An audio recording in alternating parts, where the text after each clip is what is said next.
और मुंबई की बारिश बनी है फिर जानलेवा। मलाड में उफनते नाले में युवक बह गया है, 3 दिन बाद भी लापता है, तलाश जारी है। सुरक्षा इंतजामों पर गंभीर सवाल उठे हैं। मुंबई की बारिश फिर बनी है जानलेवा। विधानसभा में भी न्याय और जांच की आवाज भी है। मुंबई में लगातार हो रही बारिश एक बार फिर जानलेवा साबित हुई है। मलाड पूर्व के करार इलाके में रहने वाले योगेश शिवकुमार वर्मा तेज बारिश के दौरान उफनते नाले में बह गए। घटना के बाद उनका कोई सुराग नहीं मिल पाया है। पुलिस, एनडीआरएफ और कोस्ट गार्ड की टीमें लगातार उनकी तलाश में जुटी हुई हैं। वहीं आपको बता दें कि नाले के बाहर सुरक्षा दीवार नहीं होने से बड़ी लापरवाही को लेकर शिवसेना आमदार सुनील प्रभु ने विधानसभा में लापता योगेश वर्मा को न्याय देने की और जांच की मांग की है। तो आपको बता दें विधानसभा में जांच और न्याय की मांग उठी है। मुंबई की बारिश एक बार फिर से जानलेवा बनी और कुछ नया नहीं है। अगर आप मुंबई की बात करें और मुंबई की बारिश की बात करें तो मुंबई की बारिश हमेशा ही जान लेती है और एक बार फिर ये फलसफा जो है वो दोहराया गया है। एक बार फिर से जो होता रहा है वो दोहराया गया है। 3 दिन बाद भी कोई सुराग नहीं मिला है।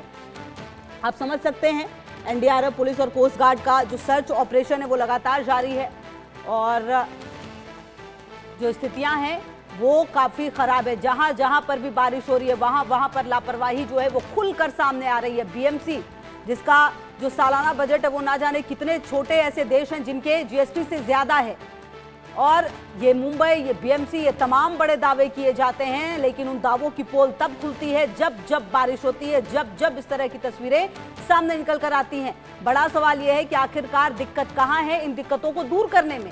आखिरकार जो हुक्मरान है, आखिरकार जो अधिकारी हैं वो करते क्या हैं। आखिरकार हर बार क्यों उन्हें प्रैक्टिकल की जरूरत पड़ती है। किसी के जान जाने के बाद ही क्यों जागते और फिर जागते भी नहीं है। अगर जागते तो फिर दूसरी घटना नहीं होती। मुंबई की बारिश एक बार फिर जानलेवा बनती हुई नजर आ रही है। विधानसभा में जांच और न्याय की मांग उठी है। ये बड़ी खबर आपको बता रहे हैं। मलाड में ये उफनता नाला 3 दिन बाद भी लापता है, तलाश लगातार जारी है। और देश के अलग अलग हिस्सों की भी अगर आप बात करें, सिर्फ मुंबई की नहीं, अगर देश के अलग अलग हिस्सों की बात करें तो आप हर जगह देखेंगे ये हालात बदतर होते हुए नजर आ रहे हैं। चाहे वो दिल्ली एनसीआर हो, गुरुग्राम की अगर आप खास करके बात कर ले, लोग घंटों जाम में फंसे हुए हैं बारिश के बाद।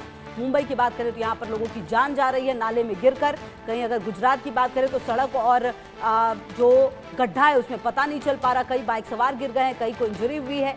और ऐसे ही हालात मध्य प्रदेश, उत्तर प्रदेश के भी कई जिलों में है। तो कमोवेश राज्य बदल रहे हैं, जिले बदल रहे हैं, लेकिन जो नहीं बदल रही है वो है तस्वीर, जो कि हर जगह से आ रही है बिल्कुल एक। हर जगह पर लोग परेशान हैं, हर जगह पर आम जनता हलकान होती हुई नजर आ रही है। वो बारिश, वो मॉनसून जिसका इंतजार होता है, वो बारिश, वो मॉनसून जिसके लिए प्रार्थनाएं होती हैं, उस बारिश के आने के बाद आप देखिए हालात किस तरह से बेहाल होते हुए यहाँ नजर आ रहे हैं।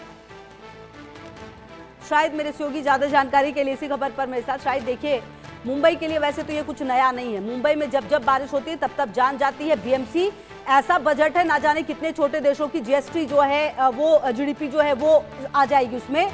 उसके बावजूद ये जागते नहीं है। मतलब हर बार हादसे का इंतजार होता है लेकिन उस हादसे से भी नहीं जागते हैं शाहिद। जी बिल्कुल, आपने जैसे कहा है ना कि जगह बदलती है और हालात वैसे ही रहते हैं। बात सही है, जगह ही बदल रही है और सब जगह जो परेशानियां हैं वो जो कहते हो बरकरार हैं। और यहाँ पे भी आपने देखा है कि जो परेशानियां मुंबई में हैं वो वैसे ही बरकरार है और हमेशा के जैसे ये चीज़ें चलती रहती हैं। दरअसल बीएमसी भी जो है इस बात की शायद आदी हो चुकी है कि वो आम लोगों की बलि जब तक नहीं लेगी तब तक उनकी आंखें नहीं खुलती। यही वजह है कि देखिए आज तीसरा दिन हो गया मलाड के इस नाले में फंसे हुए एक युवक को आज तीसरा दिन हो गया है और आज भी जो है सर्च ऑपरेशन चालू है। तो मतलब यह है कि इससे पहले भी जो है आपने देखा इतने लोगों की मौत, चाहे आप कुर्ला इलाके में देख लें, साकीनाका में ड्रेनेज लाइन में, चाहे आप चैम्बूर इलाके में देख लें, बड़ा पेड़ गिरने से 9 साल के बच्चे की मौत, फिर चाहे मलबार हिल में देख लें दीवार गिरने से मौत, फिर इसके अलावा दूसरे इलाकों में जो पेड़ गिरने, गोरेगांव में देख लीजिए पेड़ गिरने से मौत। तो अब जब ये सब हो गया है तो उसके बाद जो हमारी बीएमसी है वो जो है पूरी तरह से काम पर लग गई है। तो लोगों का सवाल यही है कि आज काम पे लगने से बेहतर है समय रहते क्यों नहीं लग गए। बारिश से पहले क्यों नहीं इन पेड़ों की छटाई हो गई, बारिश से पहले क्यों नहीं ये गटर साफ हो गई, बारिश से पहले क्यों नहीं इस गटर के ढक्कन पूरी तरह से लगा दिए गए या उन ढक्कनों में जाली नुमा ढक्कन लगाए गए। तो कुल मिलाकर यही होता है कि हर साल बीएमसी बड़े दावे करती है, हमने ये किया, वो किया, ऐसा किया, वैसा किया, ये खर्च किया, वो खर्च किया, मीठी नदी साफ की। लेकिन आप देखिए पहले ही बारिश में महज बिल्कुल आज आप की बात सही कह करूं रहे हैं तो मैं शाहिद। और 13 एक दिन रिपोर्ट लेट तो की ये भी अगर आप कहती है कि गिनेंगी, 2300 तो आज लोगों की एक जान हफ्ते जाती है हर साल इस हेवी रेन की वजह से। आप रहिए शाहिद मेरे साथ।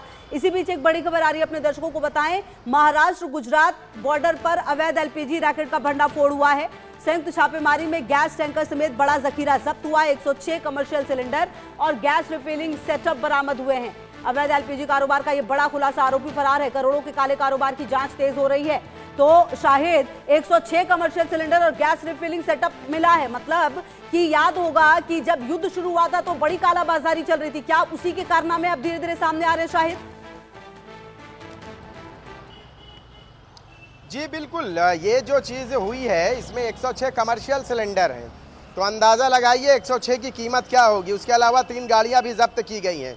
इसके अलावा कुछ इंस्ट्रूमेंट ऐसे मिले हैं जो एक सिलेंडर से दूसरे सिलेंडर में गैस ट्रांसफ़र करने के, ये आप समझ लीजिए कि जो रैकेट जो पर्दाफाश हुआ है वो सिर्फ इसलिए नहीं कि सिर्फ उसके पास सिलेंडर मिले, उसके पास 2-3 गाड़ियाँ भी इन्होंने पुलिस ने जब्त की है, रास्टिंग डिपार्टमेंट ने। और उसके साथ साथ जो एक इंस्ट्रूमेंट होता है इनके पास, जिससे किसी भी कंपनी में जाने के बजाय यहीं पे एक सिलेंडर से बैठ के दूसरे सिलेंडर में गैस ट्रांसफ़र कर दी जाती है। तो ये एक प्रोफेशनल लोग हैं जिनके खिलाफ ये कार्रवाई की गई है। और अभी आपको मैं बताऊं कि जब ये युद्ध के हालात थे उस दौरान आपने देखा होगा कि किस तरह से जो है इन इलाकों में तो बहुत ज़्यादा दिक्कतें थी। लोग लाइन लगाए हुए बैठे थे, लोग लाइन लेकर खड़े हुए थे। और उसके बाद जो है लोगों को सिलेंडर, कमर्शियल छोड़िए, जो घर के लिए घरेलू सिलेंडर है उनके लिए भी लोगों को बड़ी दिक्कतें पेश आई। और अब जो है धीरे धीरे चीज़ें बाहर निकल रही हैं कि आम आदमी के पहुंच से चीज़ें दूर हैं, लेकिन माफियाओं के हाथ में वो चीज़ें बड़े आसानी से लग जाती हैं।